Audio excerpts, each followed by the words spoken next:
A time where life was simple. Trees fell left and right, and the bridge's boards fell loose constantly within Zeebill's presence, lived Chipper and his son, Tyke.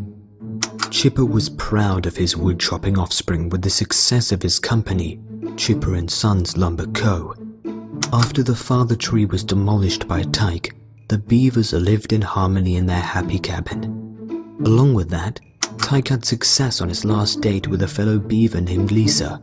So much success that they had started their own family after a year of bonding. Time seemed to go by fast as the beavers chopped and built. Tyke and Lisa eventually brought their own beaver into the world, Mike. With this addition to the beaver family, Chipper was happy to have a new addition to the company soon enough. But as Mike grew up, one day Chipper had gone missing. The remaining beavers quickly scrambled along the acres of land to find their missing beaver member and founder.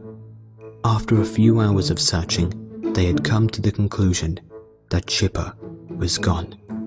The family still had hope and did not plan to presume him as dead. Tyke, being the fatherly figure his father once was, took the company into his arms and rebranded the company as Tyke and Sons Lumber Co. The story now goes on in the hands of Tyke and Mike to redefine the business under the brightest light.